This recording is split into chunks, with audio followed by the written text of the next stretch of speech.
যখন কিছু চাইবে আল্লাহর কাছে যাও, যখন সাহায্য চাইবে সাহায্যের হাত, ফরিয়াদের হাত আকাশের দিকে তুলে আল্লাহর কাছে চাও, চিল্লায় বলেন ঠিক কি না? এমনকি বিষ্ণু ঈসা ইসলামের কবরের সামনে দাঁড়িয়েও কিছু চাওয়া যায় না। আপনারা যারা হজ উমরা করতে গিয়েছেন, আল্লাহ রাসূল সাল্লাল্লাহু আলাইহি ইসলামের আল কবর শরীফের সামনে দাঁড়িয়ে যদি কিছু চান, পুলিশ আপনার হাতে বাড়ি দিবে, বলবে এই হাজি এখানে কি চাও, এবার টার্ন উল্টা করো, ওই যে কেবলা, কেবলার মালিক আল্লাহর কাছে চাও, তিনি দিবেন। কারণ এখানে তোমার যেই নবী শুয়ে আছেন তিনিও বিপদে পড়লে কাঁদতেন আর চাইতেন কার কাছে? এজন্য আমরাও চাইবো কার কাছে? আল্লাহ ছাড়া কখনো কোনোদিন কারো কাছে চাইবো না। তিনি এমন সত্তা, তাকে দেখা যায় না, কিন্তু তিনি সব দেখেন, ঠিক কিনা? কিন্তু তিনি আমার খুব কাছে। কত কাছে? আমার বাবা আমার যত কাছের তার চেয়েও আমার বেশি কাছের আমার আল্লাহ। আমার মা আমার যত কাছে আমার তার চাইতে বেশি কাছে কে? আমার স্ত্রী আমার যত কাছের তার চাইতে আমার বেশি কাছের কে? এমনকি আমি আমার যত কাছের তার চাইতে আমার বেশি কাছের কে? এজন্য রব্বুল আলামিন বলেন, وَإِذَا سَأَلَكَ عِبَادِي عَنِّي فَإِنِّي قَرِيبٌ أُجِيبُ دَعْوَةَ الدَّاعِ إِذَا دَعَانِ فَلْيَسْتَجِيبُوا لِي وَلْيُؤْمِنُوا بِي لَعَلَّهُمْ يَرْشُدُونَ। ও নবী, যখন আমার বান্দারা জিজ্ঞেস করে আমি আল্লাহ কোথায়, আপনি বলে দেন ফাইন্নি কারীব, আমি কাছে, আমি দূরে না।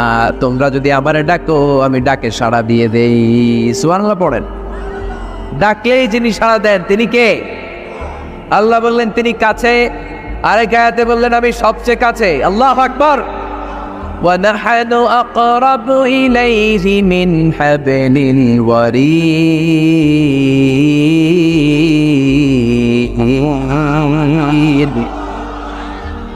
وَنَحْنُ أَقْرَبُ إِلَيْهِ مِنْ حَبْلِ الْوَرِيدِ। মানুষের পিঠে যে মেরুদণ্ড থাকে, মানুষের গলায় যে শ্বাস নালী থাকে, মানুষের গাড়ের মধ্যে যে খাদ্য নালী থাকে, আমি আল্লাহ তার শ্বাস নালী এই গাড়ের খাদ্য নালীর চাইতেও বেশি কাছে। এই যে শ্বাসনালী, এই যে খাদ্যনালী, এইটা আমার যত কাছে, আমার আল্লাহ আমার তার চাইতে বেশি কাছে। আমরা চাইলেই আল্লাহ গো বলে ডাক দিলেই আল্লাহর কাছে পেতে পারি। আল্লাহর কাছে যাওয়া সহজ না কঠিন? জোরে বলতে হবে, সহজ না কঠিন? সহিহ বুখারীর বর্ণনা। আবার কি? I think so I work for now to teach guys. So keep it like anybody. We're trying to do them. Take it in touch. Wolf, please. কি এখানে কি? পানি মারে? পানি কে? না না, পানি মারবেন না, এগুলো আমার কলিজার টুকরা, এগুলোর পানি মারেন না। ডিল মারে?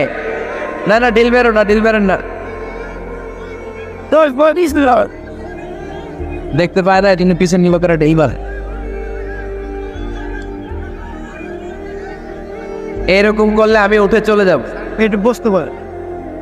এত উঁচু স্টেজ, এরা বসলে আবার এরা দেখবে না, এরা দাঁড়াইলে আবার ওরা দেখবে না, সবার একসাথে দেখা সম্ভব না। মেহরবানি করে যেভাবে আছেন থাকুন। হ্যাঁ ঠিক আছে, হ্যাঁ আওয়াজ বন্ধ হয়েছে, চলে আসুন, চলে আসুন। পিছনে যারা দেখতে পান না একটু কষ্ট করে শুধু শুনতে থাকেন।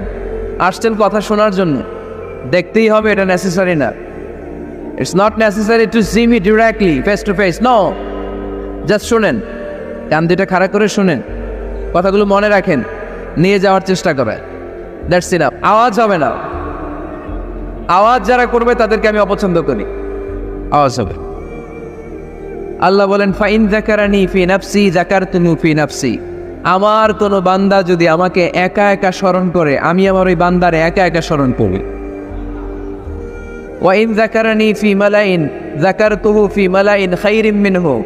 আমার বান্দা যদি আমাকে একা একা স্মরণ না করে, এরকম মহা সমাবেশে স্মরণ করে, আমি আল্লাহ আমার আরশের উপরে এর চাইতেও বড় সমাবেশ ফেরেশতাদেরকে নিয়ে তৈরি করে তখন আমার বান্দাকে মহা সমাবেশে স্মরণ করি। এখন আমরা মহাসমাবেশে আল্লাহকে স্মরণ করতেছি না? আরশের উপরে এর চেয়েও বড় মহাসমাবেশ করে আমাদেরকে স্মরণ করতেছে কে? ওয়াইন তাকাররাবা ইলাইয়া বিশিবরিন তাকাররাবতু ইলাইহি যিরাআন। আল্লাহ বলে কোনো বান্দা যদি আমার দিকে 1 বিঘত আসতে চায়, আমি আমার বান্দার দিকে 1 হাত এগিয়ে যাই। ওয়াইন তাকাররাবা ইলাইয়া যিরাআন তাকাররাবতু ইলাইহি বাআন। আমার বান্দা যদি আমার দিকে 1 হাত আসতে চায়, আমি আমার বান্দার দিকে 2 হাত এগিয়ে যাই। ওয়াইন আতানি ইয়ামশি আতাইতুহু হারওয়ালা। আমার বান্দা যদি আমার দিকে আস্তে আস্তে হেঁটে হেঁটে আসতে চায়, আমি আমার বান্দার দিকে দৌড়ে দৌড়ে যাই। তার মানে আল্লাহকে কাছে পাওয়া সহজ না কঠিন? আমরা আল্লাহর কাছের বান্দা হতে চাই কি চাই না?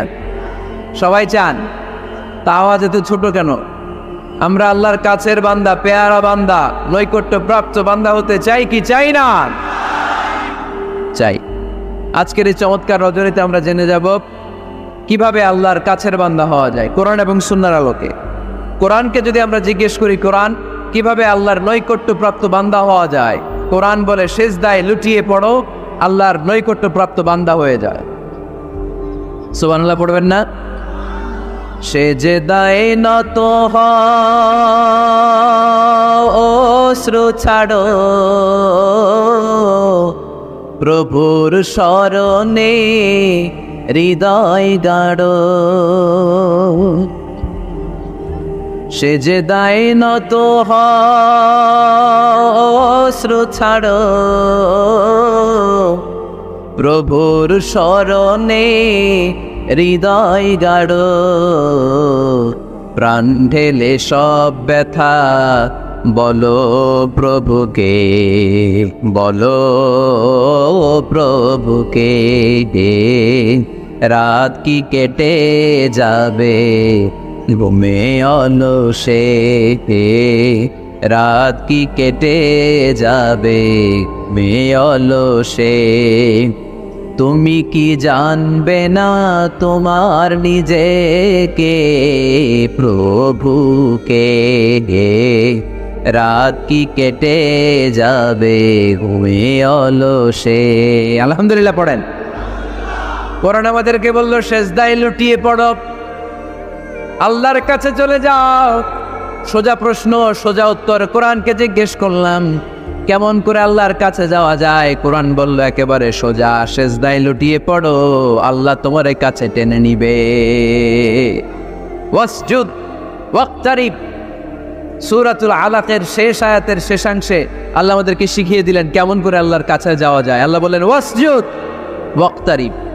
এটা মুখস্থ করে যেতে হবে আজকে গাইবান্দার ভাইয়েরা, আমার সাথে আওয়াজ তুলে পড়েন ওয়াসজুদ ওয়াক্তারিব, ওয়াসজুদ ওয়াক্তারিব, ওয়াসজুদ ওয়াক্তারিব। মানে সেজদা দাও, কাছে আস। ক্লোজ আপ ওয়ান প্রোগ্রাম করে কাছে আসার গল্প আছে না নাই? কিন্তু কোরআনে যে কাছে আসার গল্প আছে এটা বাঙালিরা জানে না, এটা মুসলমান জানে না। কোরআন কাছে আসার গল্প শিখায়, ছেলে মেয়েদের কাছে আসার গল্প নয়। বান্দা কি করে আল্লাহর কাছে যেতে পারে সেই গল্প। চিল্লায় বলেন ঠিক কিনা?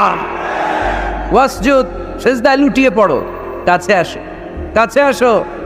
আপনি বিপদে পড়ে আছেন, সিজদা দেন। ব্যবসায় মন্দা, সিজদা দেন। অসুস্থ, সিজদা দেন। মনে জ্বালা যন্ত্রণা, ঋণের বোঝা, সিজদা দেন। সিজদায় লুটিয়ে পড়েন, আল্লাহর কাছে চলে যান। বিষ্ণু ঈসা ইসলাম বললেন আকরাবু মা ইয়াকুনুল আবদু মির রাব্বিহি ওয়া হুয়া সাজিদুন ফাআকসিরু ফীহি দুআ। বান্দা যখন সিজদায় লুটিয়ে পড়ে তখন বান্দা আল্লাহর সবচাইতে কাছে চলে যায়। পড়েন সুবহানাল্লাহ। আপাত দৃষ্টিতে দেখা যায় আপনি যখন সিজদা দেন এটা মসজিদের কার্পেটে পড়ে, আপনি যখন সিজদা দেন কপালটা জায়নামাজে পড়ে, আপনি যখন সিজদা দেন আপনার কপালটা টাইলসে পড়ে। কিন্তু বিশ্বনবীর ভাষ্য অনুযায়ী আপনার সিজদার কপালটা আল্লাহর কুদরতি পায়ের উপরে পড়ে। এজন্য সিজদা দেওয়ার সময় এই ফিল করার দরকার আছে না নাই? Do we feel that he is the closest one? আমরা কি এটা ফিল করি যে আল্লাহ আমার সবচেয়ে কাছে? আমরা কি নামাজ পড়ার সময় এটা ফিল করি যে হতে পারে এটাই আমার জীবনের শেষ নামাজ? আল্লাহর হাবিব সাল্লাল্লাহু আলাইহি ওয়াসাল্লাম বলেছেন সল্লু সলাতান মুআদ্দে, বিদায়ী নামাজ পড়ো, এমনভাবে নামাজ পড়ো চিন্তা করো এই নামাজ হতে পারে তোমার জীবনের শেষ নামাজ। পারফর্ম দ্য সালাত as if this is your last and final prayer. এমনভাবে সালাত পড়বা, চিন্তা করবা হতে পারে এটাই আমার জীবনের শেষ নামাজ। ঠিক কিনা? এখন আমার ঘড়িতে বাজে 10:15। যদি বলা হয় রাত 12টায় আপনার ইন্তেকাল হবে, আজ রাত 12টায় আপনার ইন্তেকাল, এখন 2 রাকাত নামাজের সুযোগ পাবেন, পড়ে নেন, আপনার হুঁশ থাকবে? কথা কর না কেন? হুঁশ থাকবে আপনার? পাগলের মতো দৌড়িয়ে আপনি ঠান্ডা পানি দিয়ে অজু করবেন, ধীরস্থির ভাবে অজু করে জামা পরবেন, আতর মাখবেন, টুপি লাগাবেন, আর চোখ দিয়ে দাঁড় দাঁড় করে পানি ঝরবে, ঠিক কিনা? কারণ আপনি নিশ্চিত, আপনি জানেন আজ রাত 12টায় আপনার মরণ। ওই দিন নামাজে দাঁড়িয়ে কি আপনি প্রতিদিনকার মতো তাড়াহুড়ো করে নামাজ পড়বেন? কিভাবে পড়বেন? ধীরস্থির ভাবে, রিল্যাক্সের সাথে পড়বেন। লম্বা কিয়াম, লম্বা রুকু, লম্বা সুজুদ। সেদিনের সিজদায় আপনার চোখের পানিতে জায়নামাজটা ভিজে যাবে, ঠিক কিনা? সেদিনের রুকু হবে আপনার জীবনের সবচাইতে সেরা রুকু, সেদিনের সিজদা হবে আপনার জীবনের সবচাইতে শ্রেষ্ঠতম সিজদা। কারণ আপনি জানেন এটাই আমার লাস্ট চান্স, ঠিক কিনা? তো এই যে আজকের মাহফিল শেষে আমরা বাসায় যে পৌঁছতে পারবো, কোনো গ্যারান্টি কারো কাছে আছে? আরো 10 মিনিট বাঁচবো, গ্যারান্টি আছে? 5 মিনিট বাঁচবো, শ্বাস যেটা ঢুকালাম শ্বাস বের করতে পারবো, কোনো গ্যারান্টি আছে? তাহলে প্রত্যেক বেলা যখন নামাজে দাঁড়াই এই চিন্তাটা করি না কেন আমরা, যে এটাই হতে পারে শেষ নামাজ, যেহেতু কোনো গ্যারান্টি নেই। প্রতিটা ওয়াক্তের নামাজের সময় আমাদেরকে ভাবা উচিত, it could be my last and final prayer in my life. এটা হতে পারে আমার জীবনের শেষ নামাজ। এজন্য এখন থেকে গাইবান্ধার ভাইয়েরা, আমরা যখন নামাজে দাঁড়াবো তাড়াহুড়ো করবো নাকি? তাড়াহুড়ো করবেন আপনারা? বিষ্ণু সাল্লাল্লাহু আলাইহি ওয়াসাল্লাম বলেন সবচেয়ে বড় চোর যে নামাজে চুরি করে। আল্লাহর হাবিব সাল্লাল্লাহু আলাইহি ওয়াসাল্লাম বললেন কাইফা ইয়াসরিকু ফিস সালাত, ইয়া রাসূলুল্লাহ নামাজে কেমনে চুরি করে? আল্লাহর হাবিব সাল্লাল্লাহু আলাইহি ওয়াসাল্লাম বললেন ইয়াসরিকু ফি রুকুইহি ওয়া সুজুদিহি, রুকু সিজদায় চুরি করে। এরকম আছে না নাই? গাইবান্ধায় মনে হয় এরকম নাই, আছে? বেশি থাকলে এগুলো আমরা বাদ দিয়ে দিই।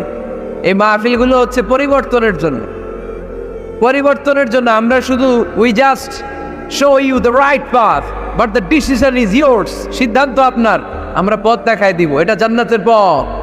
এই পথটা ডানে চলে গিয়েছে, সোজা, স্ট্রেইট ফরওয়ার্ড টু জান্নাত। And this is the left way, this goes to the hell fire. এটা জাহান্নামের পথ, চলে গিয়েছে বাঁয়ে। The decision is yours. সিদ্ধান্ত আমার না, সিদ্ধান্ত নিতে হবে আপনাদের। সিদ্ধান্ত নেবেন, ডানে যাবেন না বাঁয়ে যাবেন। এজন্য আপনার একটা শক্ত সিদ্ধান্তই পারে আপনাকে জান্নাতি বানাতে। আমরা যেন এই সিদ্ধান্ত নিতে পারি যে আমরা সালাতে আজ থেকে আর কোনোদিন তাড়াহুড়ো করব। তাহলে কি করব? সালাতের মধ্যে রিল্যাক্স করুন। কি করব? রিল্যাক্স। আওয়াজ করে পড়েন, রিল্যাক্স। এই সালাতে রিল্যাক্স। দাঁড়াবেন, রিল্যাক্স। রুকুতে যাবেন, রিল্যাক্স। সিজদায় লুটিয়ে পড়বেন, রিল্যাক্স। সিজদা থেকে উঠে বসবেন, রিল্যাক্স। রুকু থেকে সোজা হয়ে দাঁড়ানোর নিয়ম কয়েক সেকেন্ড, কিন্তু অনেকে রুকু থেকে কোনো রকম দাঁড় না হয়ে সিজদায় চলে যায়, আছে না নাই? 2 সিজদার মাঝখানে কয়েক সেকেন্ড ঠান্ডা মাথায় বসে তাসবিহ পড়ার কথা, কিন্তু অনেকেই একটা তাসবিহ সিজদা থেকে কোনো রকম মাথা তুলেই আরেক সিজদায় দৌড় মারে, এরকম ডাকাইত, আছে না নাই? এরকম তাড়াহুড়ো করে নামাজ পড়া যাবে? এক সাহাবী নামাজ পড়লেন, নামাজ পড়ে বিশ্বনবীর কাছে আসলেন। বিশ্বনবী সাল্লাল্লাহু আলাইহি সাল্লাম বললেন সাল্লি ফা ইন্নাকা লাম তুসাল্লি, আবার নামাজ পড়ো কারণ তোমার নামাজ হয় নাই। সাহাবী আবার পড়লেন, বিশ্বনবী আবার বললেন সাল্লি ফা ইন্নাকা লাম তুসাল্লি, আবার নামাজটা পড়ে আসো তোমার নামাজ হয় নাই।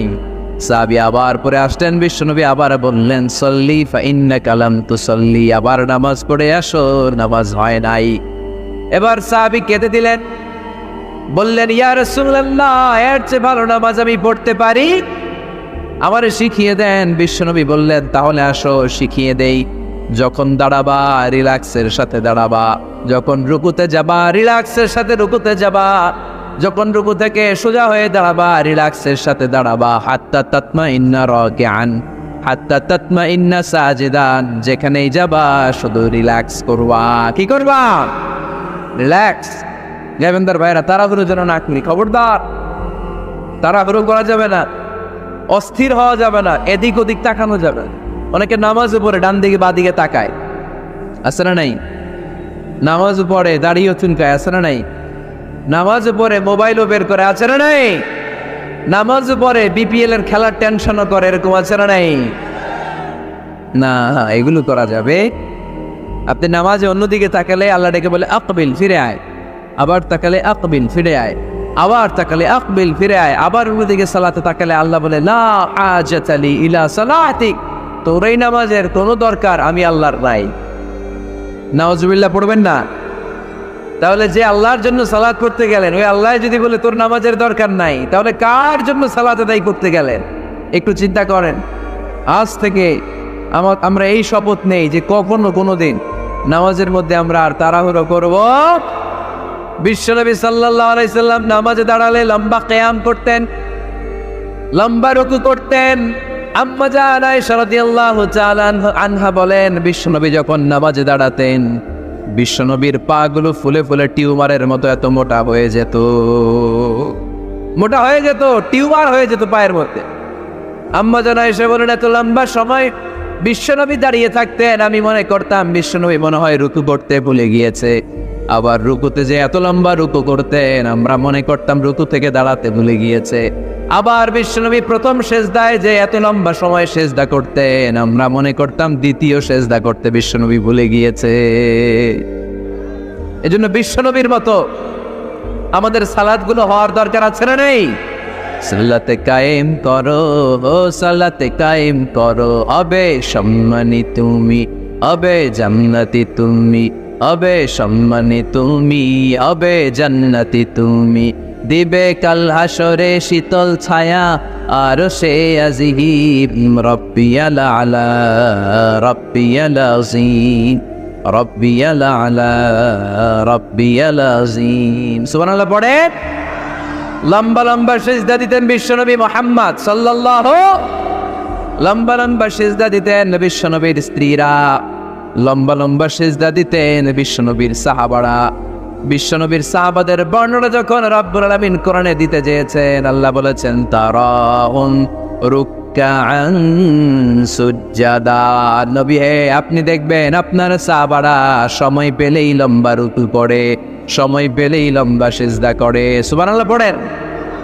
এক সাহাবী এসে বললেন, ইয়া রাসূলুল্লাহ, ইয়া হাবিবাল্লাহ, এমন একটা আমলের কথা আপনি আমারে বলে দেন যে আমলটা করলে রব্বুল আলামিন আমারে জান্নাতে ঢুকাবে।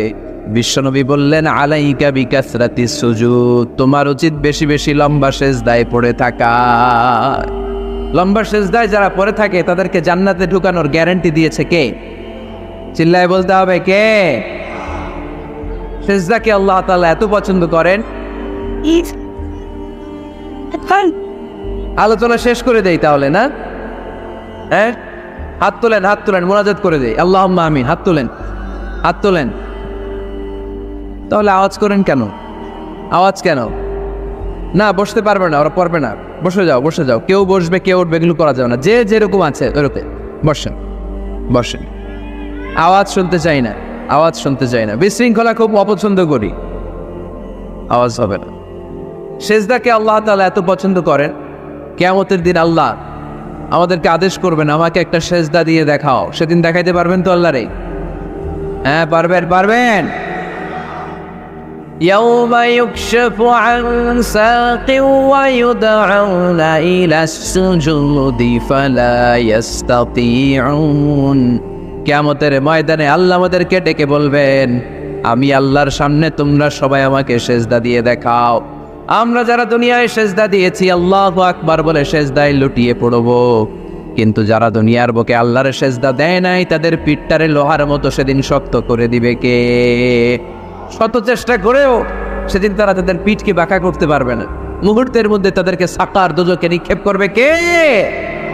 এজন্য সেজদা দিলেই লাভ, সেজদা দিলেই বরকত, সেজদা দিলেই সমস্যার সমাধান। জীবনে যত সমস্যায় আপনি পড়বেন সেজদায় লুটিয়ে পড়েন, কারণ আল্লাহর কাছে যদি আমরা যেতে চাই সেজদার কোনো বিকল্প নাই, ঠিক কিনা? এই যে শুরুতে আমাকে শোনালেন যে জি হুজুর, আমরা আল্লাহর নৈকট্যপ্রাপ্ত বান্দা হতে চাই, আমরা আল্লাহর কাছের বান্দা হতে চাই। কাছের বান্দা হতে চাইলেই সেজদা দিতে হবে। কে দিতে হবে? সেজদা। সেজদা দিলেই বরকত। মূসা আলাইহিস সালাম আর ফেরাউন একসাথে দাঁড়াবো।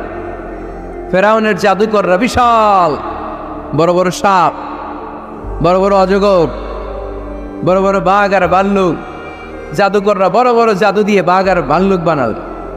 এগুলো দেখে মুসা আলাইহিস সালাম ভড়কে গেলেন, ভয় পেয়ে গেলেন। আল্লাহ বলেন, মুসা ভয় পেও না, তোমার লাঠি রাখো। মুসা আলাইহিস সালামকে একটা লাঠি দিয়েছিল কে? এই লাঠি সাগরে রেখে দিলে রাস্তা হয়ে যায়, জমিনে গেড়ে দিলে গাছ হয়ে যায়, ফেরাউনের সামনে রেখে দিলে বড় অজগর সাপ হয়ে যায়। সুবহানাল্লাহ পড়তে পারলেন না?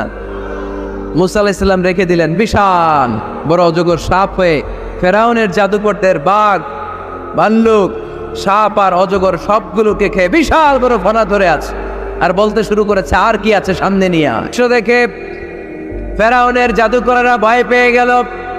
মুহূর্তের মধ্যেই কপালটা জমিনের মধ্যে লাগিয়ে বলল, আমরা ফেরাউনের কথা আর মানি না। মুসার রব, হারুনের রব, বনি ইসরাইলের রব, ওই আল্লাহর জন্য আমরা সবাই সেজদায় পড়ে গেলাম। বা উলকিয়াস সাহারাতু সাজিদিন।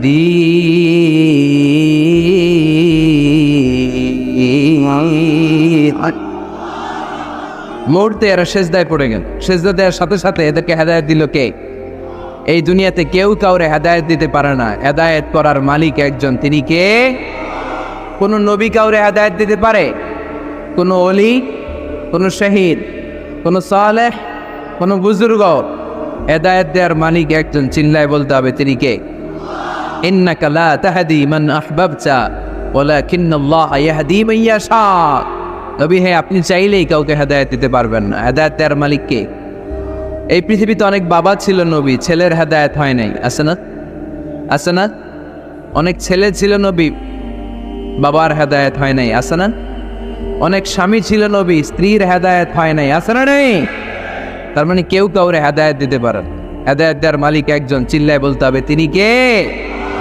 ইবলিস জাহান্নামীদের সর্দার, আল্লাহর একটা সেজদার আদেশকে অমান্য করার কারণে, ঠিক কিনা? রাব্বুল আলামিন আদেশ করলেন, উসজুদু লিয়া আদম, ও ফেরেশতারা সবাই মিলে আমার খলিফা আদমকে সেজদা করো। ফাসাজাদাল মালাইকাতু কুল্লুহুম আজমাইন ইল্লা ইবলিস। যত ফেরেশতা ছিল দলে দলে কাতারে কাতারে সাইয়েদনা আদমের জন্য সেজদায় লুটিয়ে পড়লেন। একজন ছাড়া, সে হলো ইবলিস। মুহূর্তের মধ্যে তারে জাহান্নামের লিডার বানায়া দিল কে? কয়টা সেজদার আদেশ অমান্য করেছে? সবাই বলতে হবে কয়টা? আমরা অমান্য করতেছি কয়টা? শয়তান মিস করছে কয়টা সেজদা? গাইবান্দার ভাইরা এখন আওয়াজ নাই গলায়। ইবলিস শয়তান সেজদা মিস করছে কয়টা? আপনি মিস করছেন কয়টা? হ্যাঁ, কোনো হিসাব নাই। এজন্য বেশি বেশি সেজদা দেওয়ার দরকার আছে না নাই? সালাত আদায়ের দরকার আছে না নাই? কেমন করে আল্লাহর কাছে যাব? আল্লাহ বলেন ওয়াসজুদ ওয়াক্তারিব। আমার সাথে সাথে আওয়াজ করে পড়তে হবে, ওয়াসজুদ ওয়াক্তারিব, ওয়াসজুদ ওয়াক্তারিব। মানে সেজদায় লুটিয়ে পড়ো, আমি আল্লাহর কাছে চলে আস। এখন থেকে অসুস্থ হলে কি করবেন? হ্যাঁ, সেজদা দিবেন। বিপদে বললে কি করবেন? বাবার দরবারে যাবেন না? হ্যাঁ, পরীক্ষায় পাশ করতে চাইলে কি করবা? সেজদা দিয়ে কারে বলবো? আল্লাহরে বলবো। তিনি সবকিছুর সমস্যার সমাধান করে দিতে পারেন, ঠিক কিনা? তাহলে কোরআনের আলোকে আমরা জানলাম আল্লাহর কাছে যাওয়া যায় সেজদার মাধ্যমে। এবার যদি সুন্নাহর আলোকে জানতে চাই কি করে আল্লাহ তাআলার কাছে যাওয়া যায়, সুন্নাহ আমাদেরকে জানায় বেশি বেশি নফল ইবাদত করলে আল্লাহর প্রিয় বাজন নৈকট্যপ্রাপ্ত বান্দা হওয়া যায়। পড়ে সুবহানাল্লাহ। এজন্য রব্বুল আলামিন বলেন, মা ইয়াজালু আবদি ইয়াতাকাররাবু ইলাইয়া বিন নওয়াফিল। আমার বান্দা যখন বেশি বেশি আমার জন্য নফল ইবাদত করে, এগুলো করার মধ্য দিয়ে বান্দা আমার কাছে আসতে থাকে। পড়েন সুবহানাল্লাহ। যত নফল ইবাদত করবেন তত আল্লাহর কাছে যাবেন। ফরজ তো করাই লাগবে, এটা কম্পালসারি, অব্লিগেটরি। ফরজ তো করা লাগবেই, কিন্তু আল্লাহর কাছে যেতে চাইলে কাছে যাওয়া যায় ফরজ দিয়ে না নফল দিয়ে? নফল দিয়ে। চিল্লায় বলেন কি দিয়ে? নফল হচ্ছে ওভার টাইম। নফল কি? ওভার টাইম করে যেমনি বেশি টাকা কামানো যায়, তেমনি নফল ইবাদত করে আল্লাহ তাআলার প্রিয় ভাজন বান্দা হওয়া যায়, কাছে যাওয়া যায়। চিল্লায় বলেন ঠিক কি না? আল্লাহ বলে, আমার কোনো বান্দা যদি বেশি বেশি নফল ইবাদত করা শুরু করে দেয়, সে আমার এত কাছে আসে, এত কাছে আসে, এত কাছে আসে, তখন কান দিয়ে যে যা শুনে সে তার নিজের কানে শোনে না, আমি আল্লাহর কানে শুনে। কোন সুবহানাল্লাহ। চোখ দিয়ে তখন সে যা দেখে নিজের চোখে দেখে না, আমি আল্লাহর চোখে দেখে। আল্লাহু আকবার। হাত দিয়ে যখন বান্দা কিছু ধরে, নিজের হাতে ধরে না, আমি আল্লাহর হাতে ধরে। পা দিয়ে যখন আমার বান্দা হেঁটে যায়, বান্দা নিজের পায়ে হাঁটে না, আমি আল্লাহর পায়ে হাঁটে। তার মানে আমি আর আমার বান্দার মধ্যে তেমন গ্যাপ থাকে না। সে যখন শুনে কেমন যেন আমার কানে শুনে, সে যখন দেখে কেমন যেন আমার চোখে দেখে, সে যখন ধরে কেমন যেন ওই জায়গায় আমি আল্লাহর হাত যুক্ত হয়ে যাও। সে যখন দৌড়ায় কেমন যেন আমি আল্লাহর পা দিয়ে দৌড়ায়। চিল্লায় বলেন ঠিক কিনা? বদরের প্রান্তরে 1000 সৈন্যবাহিনী, তলোয়ার অস্ত্র শস্ত্রে সজ্জিত, ঘোড়সাওয়ার বাহিনী। বিশ্বনবী গেলেন 313 জন নিয়ে, তলোয়ার নাই, ঘোড়া নাই, কিচ্ছু নাই। আল্লাহর উপর ভরসা করে বিশ্বনবী এক মুষ্টি বালি নিয়ে ওয়াশাহাতিল উজু বলে নিক্ষেপ করলেন। মুহূর্তের মধ্যে প্রতিটি ধুলিকণা বালিকণা কাফেরদের চোখের ভেতরে ঢুকাই দিল। কে? কারণ আল্লাহ তখন বিশ্বনবীরে ডেকে বলেছেন, নবী আপনি যখন বালু মেরেছেন নিজের হাতে মারেন নাই, যখন বালু নিক্ষেপ করেছেন মূলত আমি আল্লাহর হাত দিয়ে বালু মেরেছেন। ওমা রামাইতা ইয রামাইতা ওয়ালাকিন্নাল্লাহা রামা। যখন আপনি বালু মেরেছেন, এক মুষ্টি বালু যখন কাফেরদের চোখে নিক্ষেপ করেছেন, নিজের হাতে করেন নাই, কেমন যেন আমি আল্লাহ আমার হাতে বালুটা নিক্ষেপ করেছি। আপনি শুধু বালু নিয়ে নিক্ষেপ করেছেন, আর প্রতিটি ধুলিকণা বালিকণা আমি প্রতিটি কাফেরের চোখের ভেতরে ঢুকাই দিয়েছি। বলেন আল্লাহু আকবার। আপনার সামনে যদি 500 জন লোক দাঁড়ায়, গাইবান্ধার এক চিপা থেকে আপনি বালু নিয়ে যদি এরকম মারেন ওদের চোখে, 500 জনের চোখে লাগবে নাকি? কয়জনের চোখে? কয়জন? কয়েকজন, 2-4 জন, 10 জন, 15 জন, 20 জন, 500 জনের চোখে লাগবে। তার মানে বিশ্বনবী যখন বালু মেরেছেন, এটা 1000 কাফেরের চোখে পৌঁছে দেওয়া সম্ভব ছিল না। বিশ্বনবী শুধু মেরেছেন, ওইখানে বালু কণাগুলো কাফেরের গুলি কণাগুলো কাফেরের চোখের ভেতরে পৌঁছে দিয়েছে কে? এজন্য বান্দা যখন আল্লাহর প্রিয় হয়ে যায়, বান্দা যখন বেশি বেশি নফল ইবাদত করা শুরু করে দেয়, বান্দা নিজে কাজ করে না, কেমন যেন আল্লাহ নিজেই বান্দার কাজ করে দেয়। এজন্য বেশি বেশি নফল ইবাদত করবেন। হ্যাঁ, আওয়াজ করে ইনশাল্লাহ বলতে পারলেন না? তাহলে আল্লাহর কাছে যাওয়ার 1 নম্বর মাধ্যম হচ্ছে সিজদা দেওয়া। কি দেওয়া? আর হাদিস বা সুন্নাহর আলোকে আমরা জানলাম আল্লাহ তাআলার নৈকট্য পাওয়ার 2 নম্বর মাধ্যম হচ্ছে নফল ইবাদত করা। কি করা? এই যে অনেকে বললেন হুজুর আমাদের যে কত সেজদা মিস গেছে কোনো হিসাব নাই। এখানে অনেক ক্যাটাগরির মুসলমান আছে। কেউ আছে তাহাজ্জুদ গুজার, কেউ আছে 5 ওয়াক্ত পড়ে, কেউ আছে 4 ওয়াক্ত, কেউ আছে 3 ওয়াক্ত, কেউ আছে 2 ওয়াক্ত, কেউ আছে 1 ওয়াক্ত, কেউ আছে 9 ওয়াক্ত। আছে না নাই? কেউ আছে শুধু জুমার মুসল্লি, কেউ আছে শুধু 2 ঈদের মুসল্লি। আছে না নাই? এই যে বললেন যে হুজুর কত সেজদা যে শয়তান মিস করছে একটা, আমরা যে মিস করছি কয়টা তার কোনো হিসাব নাই। হিসাব নাই। এখন থেকেই তওবা করতে হবে, ঠিক কি না? আর নফল ইবাদত বাড়াই দিতে হবে। কিয়ামতের দিন আল্লাহ বলবে উনজুরু আল্লি আবদি মিন তাতাওয়ু। দেখো তো কোনো বান্দার যখন ফরজে ঘাটতি, যে ফরজগুলো মিস করছেন, ফরজে যখন ঘাটতি, আল্লাহ তখন বলবে ও ফেরেশতারা দেখো তো ওর নফল আছে কিনা। ফেরেশতারা খুঁজে দেখবে কিছু নফল আছে। আল্লাহ তখন বলবে নফলগুলো নিয়ে ফরজের জায়গার মধ্যে বসায় দেয়। আওয়াজ করে বলতে হবে আল্লাহু আকবার। তাহলে নফল ইবাদত বাড়ানোর দরকার আছে না নেই? বিষ্ণু বললেন সবচাইতে দামি নফল ইবাদতের নাম হচ্ছে কোরআন তেলাওয়াত। আফদলুল ইবাদাতি তিলাওয়াতুল কোরআন। যত নফল ইবাদতের লিস্ট আছে, এই লিস্টের র্যাঙ্কিং 1 নম্বরে থাকবে কোরআনের তেলাওয়াত। চিল্লায় পড়েন আল্লাহু আকবার। কারণ এই কিতাবটা এমন কিতাব যে এই কিতাবে কোনো ভুল নাই, কোনো সন্দেহ নাই, সংশয় নাই। এই কিতাব আমাদেরকে পথ দেখায়। আমরা অন্য কোনো কিতাব পড়তে চাই না। আমরা যে কিতাব পড়তে চাই কিতাবটার নাম কি? সমাধান চাও যদি জীবনে মরণে ফিরে যাও, খুঁজে নাও চোখ রাখো কোরআনে। ঠিক কিনা? চোখ রাখবেন কোথায়? আওয়াজ করে কোথায়? পড়েন সবাই। সমাধান চাও যদি জীবনে মরণে ফিরে যাও, খুঁজে নাও চোখ রাখো কোরআনে।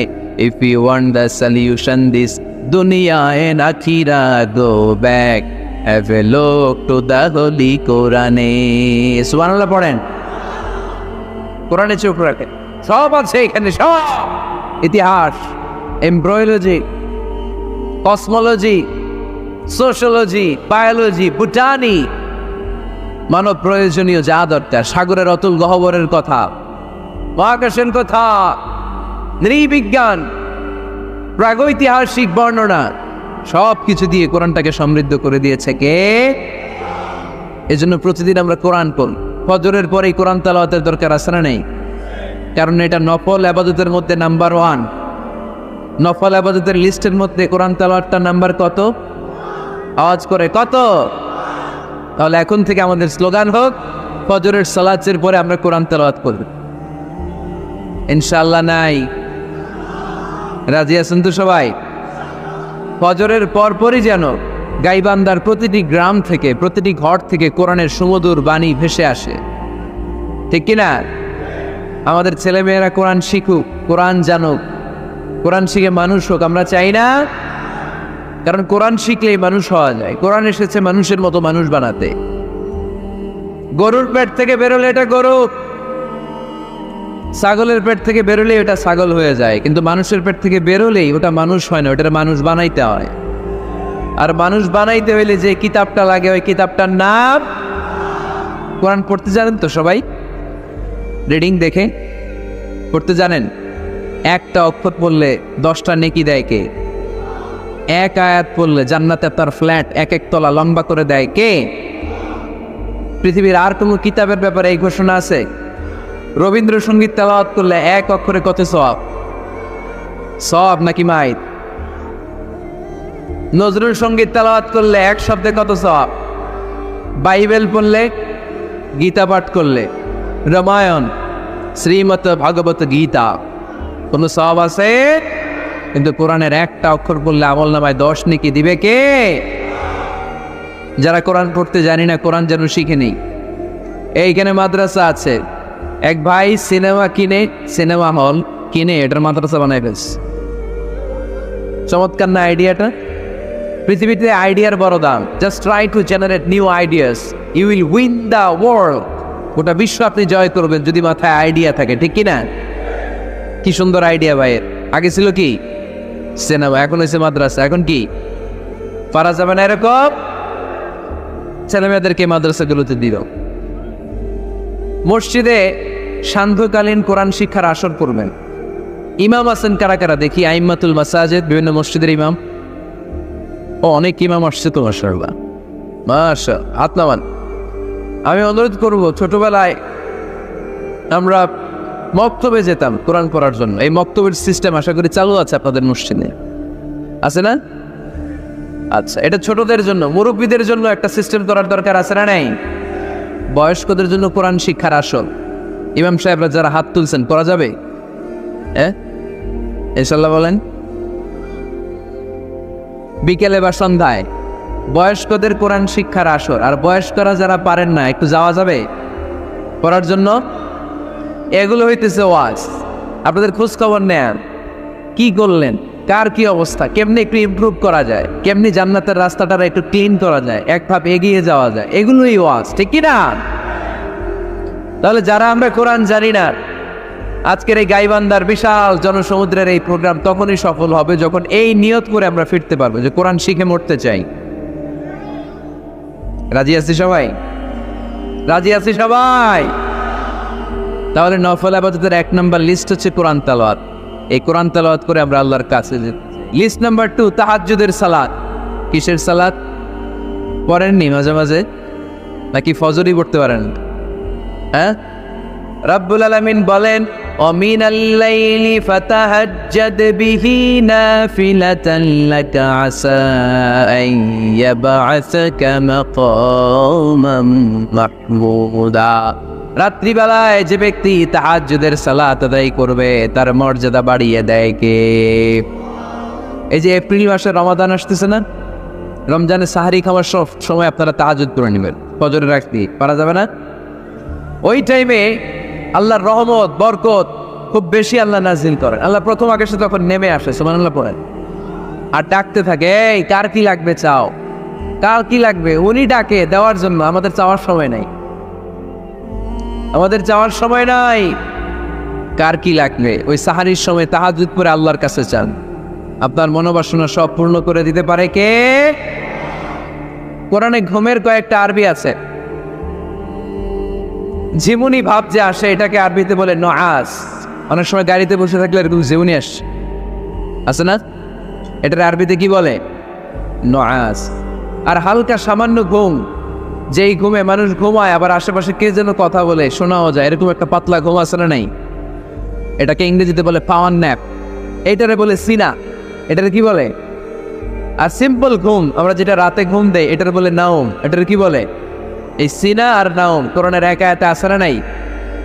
আয়াতুল কুরসির ভেতরে লা তাখুযুহু সিনাতু ওয়ালা নাওম, আল্লাহর সিনাও নাই আল্লাহর নাওমও নাই। তাহলে একটা পেলাম নআস ঝিমুনি, আরেকটা পেলাম হালকা ঘুম সিনা, আরেকটা পেলাম স্বাভাবিক ঘুম এটার বলে নাওম, আরেকটা আছে গভীর ঘুম এটার বলে হুজুদ। এটার কি বলে? সবাই আওয়াজ করে বলতে হবে, এটার কি বলে? হুজুদ। এটা কখন হয়? রাত 3টার পরে হয়। আহারে কি আরামের ঘুম, কম্বল টাইনে টাইনে ঘুমাইতে মন চায়। অ্যালার্ম বাজতে থাকে, অ্যালার্ম আরেক দিকে ফেলে মজার ঘুম, আর নাকটাকে আছে না নাই? এই শেষ রাতের মজার ঘুমটাকে আরবিতে বলে হুজুদ। এই হুজুদের ঘুমকে স্যাক্রিফাইস করে যে নামাজ পড়া হয় ওই নামাজটারে বলে সলাতুল হুজুদ বা সলাতুল তাহাজ্জুদ। পড়েন সুবহানাল্লাহ। ওই নামাজটারে আল্লাহ বড্ড পছন্দ করে। ওই নামাজ যারা পড়ে তাদেরকে কাছে টেনে নেয় কে? মাঝে মাঝে তাহাজ্জুদ পড়তে রাজি আছেন তো সবাই? ওঠা বসা করতেছেন কেন? কখন আসছেন আপনারা মাহফিলে?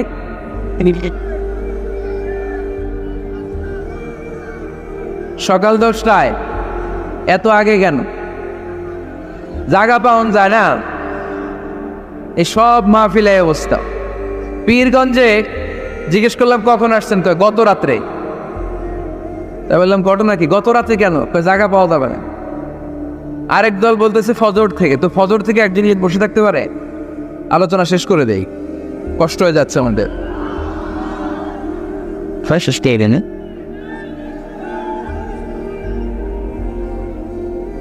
আরে এই ভাইগুলারে কি দিয়ে বিদায় দিব? এই ঘরটার উপর ঘন্টা দাঁড়ায় আস, আর কয়েক মিনিটের মধ্যে শেষ করে দেবে ইনশাল্লাহ। পড়েন। আল্লাহর নৈকট্য পাওয়ার 3 নম্বর নফল ইবাদত হচ্ছে দোয়া করা। কি করা? দোয়া করতে রাজি আছেন তো সবাই? দোয়া কিন্তু অনেক পাওয়ারফুল। আর দোয়া মুখুল ইবাদা, দোয়া হচ্ছে ইবাদতের নির্যাস। যে দোয়া করলো না সে কিচ্ছু করলো না, ঠিক কিনা? যার দোয়া মিস তার সব মিস, ঠিক কিনা? এজন্য নামাজের মধ্যে আমরা দোয়া করি। সূরা ফাতিহা হচ্ছে সূরাতুদ দোয়া, দোয়ার সূরা। একটা দামি দোয়া আমরা সালাতে পড়ি, আমরা অর্থই জানি না। দোয়াটা হচ্ছে ইহদিনাস সিরাতাল, সবাই পড়েন ইহদিনাস সিরাতাল। আমি যদি কোনদিন পথে ভুলে যাই, হাতছানি দিয়ে কাছে নিও, মমতার বন্ধনে আমায় বেঁধে সব ভুল ক্ষমা করে দিও। আমি যদি কোনদিন পথে ভুলে যাই, হাতছানি দিয়ে কাছে নিও, মমতার বন্ধনে আমায় বেঁধে সব ভুল ক্ষমা করে দিও। চিল্লায় পড়তে হবে আমিন। ইহদিনাস সিরাতাল মুস্তাকিম। আল্লাহ আপনি আমার সরল সঠিক পথ দেখান।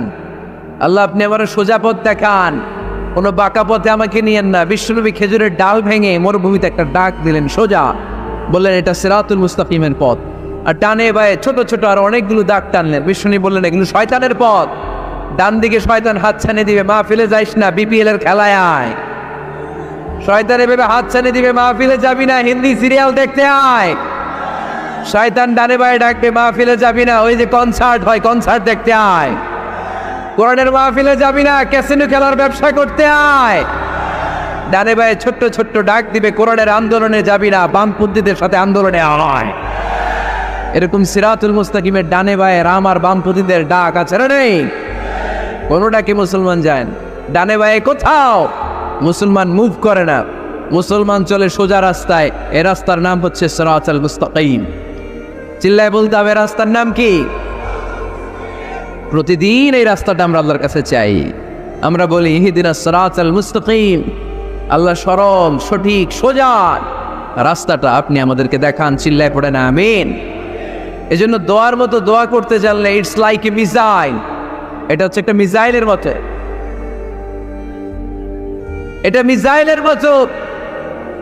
মিসাইল হামলা করলে যেমনি লক্ষ্য বস্তুতে যে ভেদ করবে, দোয়ার মতো দোয়া করতে জানলেও এটা লক্ষ্য বস্তুতে যে আঘাত করে, আল্লাহর আরশে যে নক করে চিল্লায় পড়েন সুবহানাল্লাহ। এজন্য বেশি বেশি দোয়া করতে রাজি আছেন তো? সবার জন্য করবেন, নিজের জন্য করবেন, অন্যের জন্য করবেন। অনেকে বলে হুজুর আমার দোয়া আমি করবো, আরেকজনের জন্য কইরা কি লাভ?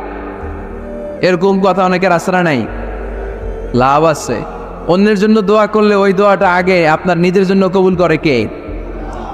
উদাহরণস্বরূপ আপনি দোয়া করলেন, আল্লাহ আমার এই ভাইটা অসুস্থ, তুমি তারে সুস্থ করে দাও। তখন ফেরেশতারা বলে, আল্লাহ যিনি দোয়া করতেছে তার যদি কোনো অসুস্থতা থাকে আগে তারে সুস্থ করে দাও। সুবহানাল্লাহ পড়তে পারলেন না? আপনি যদি দোয়া করেন, আল্লাহ আমার এই ভাইটার কোনো টাকা পয়সা নাই, আপনি তারে ধনী বানিয়ে দেন। ফেরেশতারা বলে, আল্লাহ যিনি দোয়া করতেছেন তিনি যদি গরিব হয়ে থাকেন আগে তারে ধনী বানিয়ে দেন। এজন্য আমরা দোয়া করুন, ইটস এ ওয়েপন, এটা আমাদের অস্ত্র। AK-47 আমাদের অস্ত্র না, তলোয়ার আমাদের অস্ত্র না, কামান মুমিনদের অস্ত্র না, ব্যালিস্টিক ক্ষেপণাস্ত্র আমাদের অস্ত্র নয়। মুমিনের সবচেয়ে বড় অস্ত্রের নাম হচ্ছে দোয়া। চিল্লায় বলতে হবে, আমাদের সবচেয়ে বড় অস্ত্রের নাম কি? আরো জোরে বলেন। কার কাছে করবেন? আল্লাহ তুই বুঝার তৌফিক দান কর। এরপরে 4 নম্বরে নফল ইবাদত হচ্ছে জিকির করা। কি করা? কি করা? পড়েন সুবহানাল্লাহ, আলহামদুলিল্লাহ, লা ইলাহা ইল্লাল্লাহ, সুবহানাল্লাহ, আলহামদুলিল্লাহ, লা ইলাহা ইল্লাল্লাহ, লা ইলাহা ইল্লাল্লাহ, মুহাম্মাদুর রাসূলুল্লাহ সাল্লাল্লাহু আলাইহি ওয়াসাল্লাম। সবচাইতে আল্লাহর কাছে প্রিয় কথা 4টি। চিল্লায় বলেন কয়টি? 1 নম্বরে সুবহানাল্লাহ, 1 নম্বরে, 2 নম্বরে আলহামদুলিল্লাহ, 2 নম্বরে, 3 নম্বরে লা ইলাহা ইল্লাল্লাহ, 3 নম্বরে, 4 নম্বরে আল্লাহু আকবার, 4 নম্বরে। এই 4টা তাসবিহ পড়া যাবে? যাবে। আবার বিষ্ণু বললেন, কালিমাতান হাবিবাতান ইলার রহমান, খাফিফাতান আলাল লিসান, সাকিলাতান ফিল মিজান। আল্লাহর কাছে 2টা বাক্য আছে বড্ড প্রিয়, জিহ্বায় উচ্চারণ করতে একেবারেই হালকা, কিয়ামতের দিন মিজানের পাল্লায় উঠিয়ে দিয়ে দিলে ওজন হয়ে যাবে সবচেয়ে ভারী। সুবহানাল্লাহ।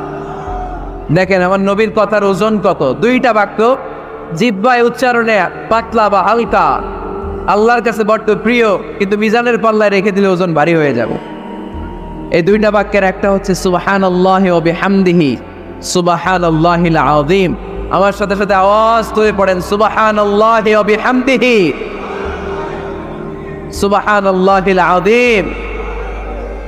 আবার পড়েন, সুবহানাল্লাহি ওয়া বিহামদিহি, সুবহানাল্লাহিল আযীম। নামাজের পরে এই তাসবিহগুলো পড়ার দরকার আছে না নাই?